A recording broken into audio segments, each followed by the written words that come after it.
Hi అండి. అందరికీ నమస్కారం. Welcome back to my channel. ఈరోజు మీ అందరికీ మష్రూమ్ కర్రీ అండ్ పొరలు పొరలుగా గోధుమ పిండితో పరోటా ఎలా చేసుకోవాలో మీకు చూపిస్తానండి. మైదా పిండితో పరోటా కంటే గోధుమ పిండితో పరోటా చేసుకుంటే నిజంగా హెల్త్‌కి చాలా మంచిదండి. కాబట్టి గోధుమ పిండితోనే మనం చేసుకుందాం. ముందుగా మష్రూమ్ కర్రీ కోసం కొంచెం జీడిపప్పు అయితే నానబెట్టుకుందాం. తర్వాత మష్రూమ్స్‌ని శుభ్రంగా కడిగేసి దానిపైన ఈ విధంగా లేయర్ లాగా ఉంటది కదండీ! దాన్ని కట్ చేసుకుందామండి. తర్వాత మష్రూమ్‌ని మధ్యలో ఈ విధంగా కట్ చేసుకొని వాటిల్ని శుభ్రంగా వాష్ చేసుకొని పైన ఉప్పు, కారం, పసుపు యాడ్ చేసుకొని కలిపేసి పక్కన పెట్టుకుందామండి ఈ విధంగా.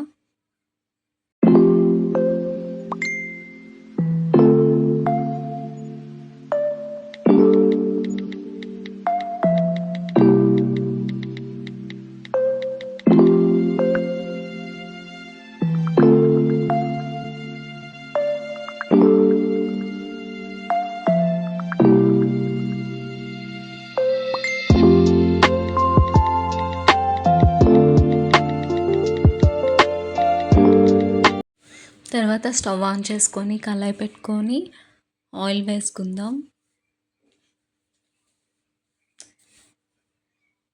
ముందుగా మనం జీడిపప్పు నానబెట్టుకున్నాం కదండీ! ఆ జీడిపప్పు, టమాటా కూడా కొంచెం మిక్సీ ఆడుకుందామండి పేస్ట్ లాగా. తర్వాత ఆయిల్‌లో దాల్చిన చెక్క, ఇలాచీ, లవంగి మొగ్గ, నెక్స్ట్ బిర్యానీ ఆకు అన్నీ వేసుకున్నాక పచ్చిమిర్చి, ఎండుమిర్చి కూడా యాడ్ చేసుకుందామండి. తర్వాత కట్ చేసి పెట్టుకున్న ఉల్లిపాయ ముక్కలు కూడా యాడ్ చేసుకొని ఒక స్పూన్ అల్లం వెల్లుల్లి పేస్ట్ కూడా వేసుకుందాం. వేసుకున్నాక బాగా కలుపుకోవాలండి. మనం ముందుగా ఆడుకున్న పేస్ట్ కూడా అందులో కలుపుకొని బాగా మధ్య మధ్యలో కలుపుతూ ఉండాలండి. తర్వాత కారం, పసుపు, సాల్ట్ వేసుకొని మళ్ళీ కలుపుకుందాం.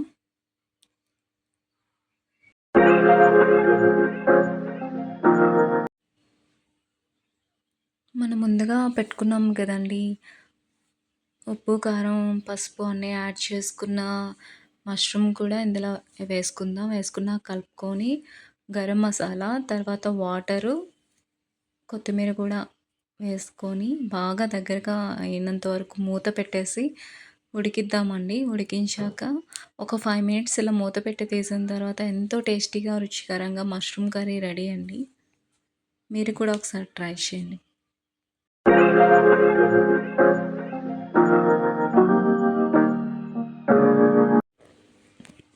తర్వాత గోధుమ పిండితో పరోటాలు ఎలా చేసుకోవాలో చూపిస్తానండి.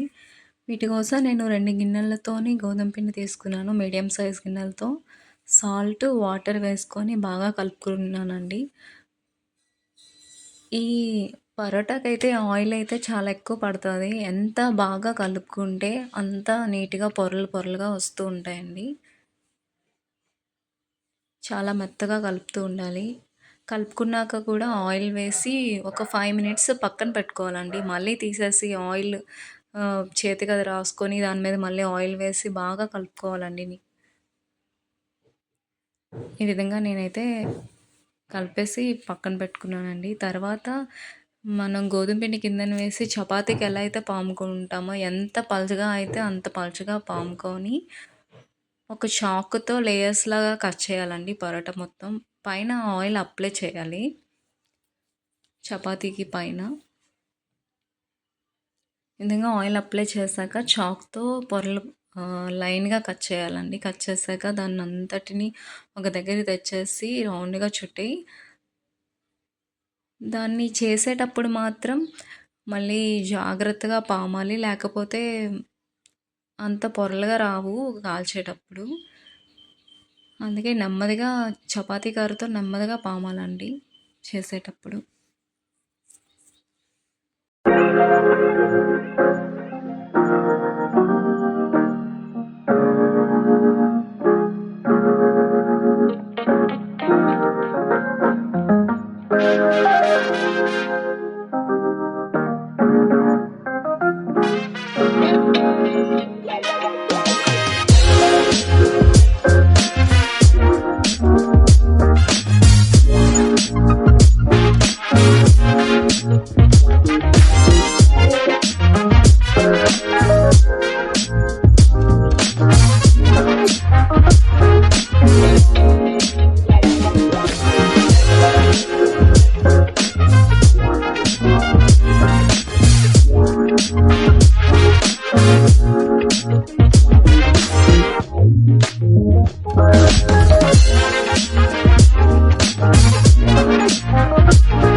టేస్ట్ అయితే చాలా బా వచ్చిందండి. పొరలు పొరలుగా వచ్చాయి. నెక్స్ట్ తినేటప్పుడు కూడా చాలా మెత్తగా వచ్చాయండి.